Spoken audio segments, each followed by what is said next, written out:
Ashcroft may have exhibited an occasional ember of conscience as George Bush's post-9/11 Attorney General, but in our third story tonight, all such embers eventually meet their end before Bush's cold breath. And John Ashcroft is now a featured exhibit on the Bush Legacy Tour. Former Attorney General speaking at the University of Texas at Austin, beginning with self-deprecation about losing a Senate race to a dead opponent, and even a brief acknowledgement that, yes, Mr. Bush made some mistakes, but here it comes. Not so many that a little distance can't fix it.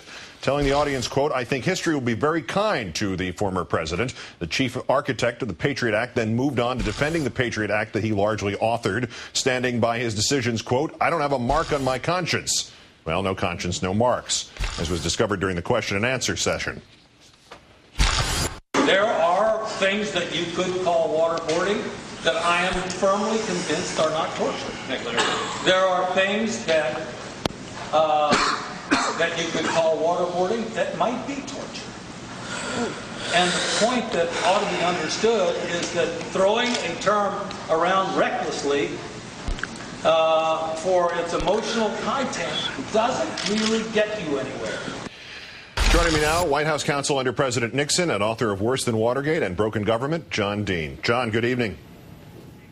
Good evening, Keith. I know about the medieval arguments about how many angels could dance on the head of a pin, but legally, are there multiple forms of waterboarding that I don't know about, that there's one that's legal and one that's illegal?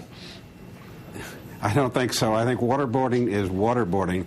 Maybe this is a defense we haven't read about that, John, you came up with, or the memo hasn't been released yet, that says how much water you pour may make it waterboarding or not waterboarding.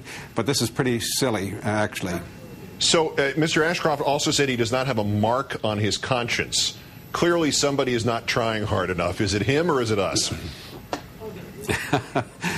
Keith, I'm not sure anything anybody did would make any difference. As you may or may not recall, I dealt with this at some length in my book, Conservatives Without Conscience, where I looked at this type of personality that really does not have a conscience.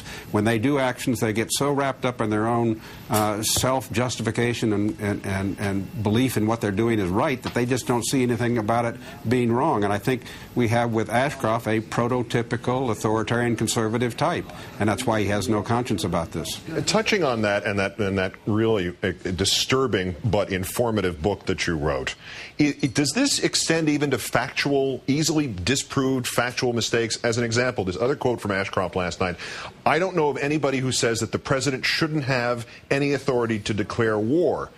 Isn't that the essence of a 50-year dispute between the various branches of government and that has existed external to party lines for all that time? It is. It's a stunning remark on his behalf. It, again, particularly coming from a man who served in the Senate and who knows well, I would think, that only the Congress has the power to declare war. This shows a very radical belief by this man. While Harry Truman, yes, did start a war or enter a war in South Korea some 50 years ago and set a precedent, that didn't make it right. Unfortunately, in politics and presidential politics, two wrongs often make a good precedent, even if they aren't right. Yeah, they only make a third wrong. What do you think? You mentioned the memos we still expect to hear released of the Bush torture era to be released by Mr. Holder in the Attorney General's office of today. Is it coincidence that John Ashcroft should have just appeared out of nowhere, former Attorney General? That he would be out there flying the Bush legacy flag last night when maybe we're going to be hearing more out of the records of his tenure and his successor's tenure under the Bush administration? Well, I would think it probably took a little while to set this up down at the University of Texas, so I'm not sure there is a direct relationship, although I'm sure he's quite conscious of what's happening and following this, and maybe trying to soften the blow of what is yet to come. If he's not embarrassed by this, Keith, it's pretty troubling, actually. Must be great to be able to go through life without a conscience or without embarrassment. And to that point, Mr. Bush said what Mr. Ashcroft said last night, that history will be kinder to him. Other members of the administration said it during the administration. They're all out there now on this legacy tour saying it. Do you, having studied this fairly carefully, what do they base it on? What do they actually think is going to be judged to be this wonderful thing that they did that the rest of us didn't see for 8 years? Well, I can't think of any president who has done well or been treated kindly by history who's gone out on a legacy tour to try to make that happen. Nixon tried it, of course, and spent his entire time after his resignation trying to get some tender kindness from history. Nixon actually got that after Bush arrived, who made him look pretty good.